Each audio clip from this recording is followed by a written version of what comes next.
But what we need to talk about is now, for example, pitch bend.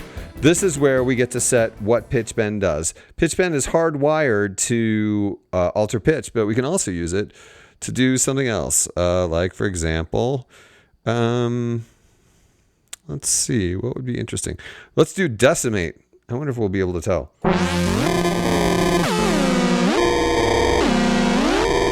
So I'm not only changing the pitch to a setting that I've set somewhere else, but we're also adding decimate. So that's cool. We can do the same thing with the mod wheel. The mod wheel, what do we want the mod wheel to do? Let's see. How about oscillator all FM?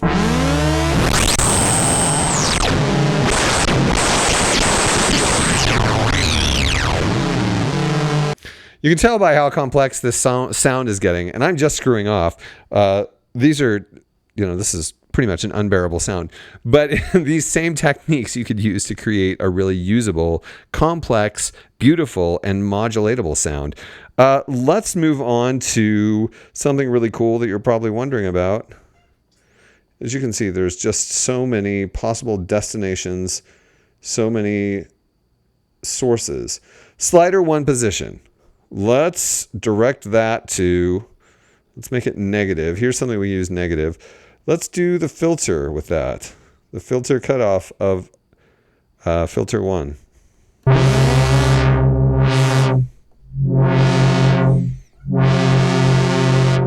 don't know if you can see this in the video. There's lights coming on to tell you where you're at. And then you could click latch if you want to. And it will hold whatever filter set, whatever setting you're currently controlling. Then you can click latch and it'll go away.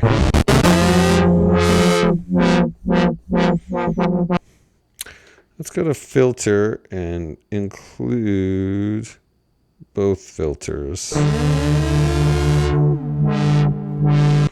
So then we could go to assign source slider 2's position to filter 2 cutoff.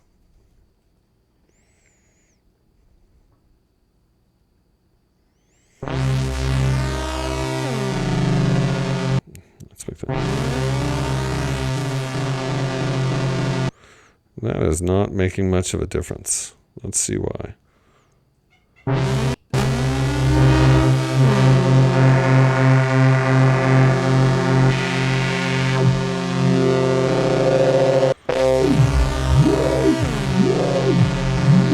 And you can also latch that too.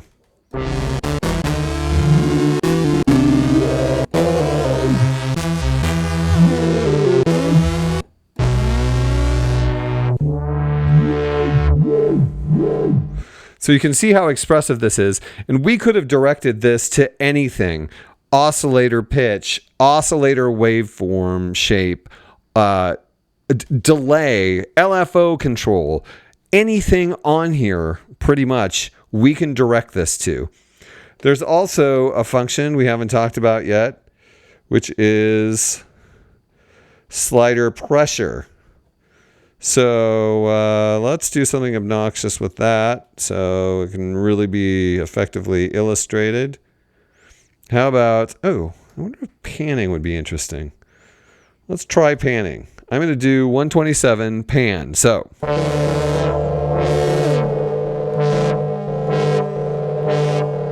if you're listening in stereo, we just moved into the left speaker every time I applied pressure to slider 1. Okay, here I go. I'm going to do pressure. So let's also do the opposite. Let's have some fun here with some wackiness. Slider 2 pressure plus 127. And then we'll do that to pan as well, if I can ever find it. There's so many things here that it's not necessarily, you have so many options. Okay, so here we can do this.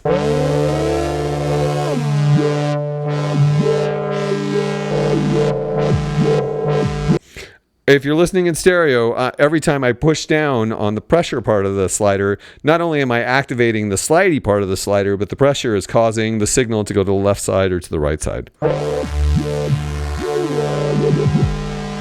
So I know this is just one example of something I've connected this to, but I think you can imagine if I chose any other thing.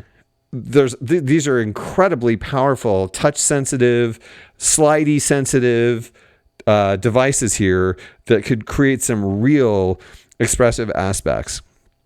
And that's another great aspect of the assigning of the modulation. You have so many options. Let's see, what are some of the other things here? Aftertouch, you can direct that places. There's a breath controller, a CC number 2 breath controller. Foot pedals, expression pedal, velocity you can direct as a modulation source. Note number, random, DC, audio out, external audio in can be used as a modulation source. Envelope follower, which we haven't talked about yet.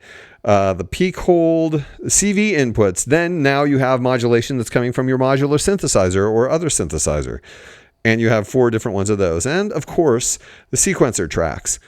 So you can see you have infinite, well, not infinite, is for all intents and purposes for a synthesist, a modular level of connection and modulation intersection can be created and can be directed to where you need it to go. And as I've showed you, it's super easy to navigate. You're just choosing the section with one knob. You can choose the source, the amount, the destination.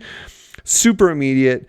You can sort these in different ways. So it's based on destination or source or just the slot itself. This is numeric, which is pretty simple because you start with all of the numbered mods and then you get down to the fixed mods.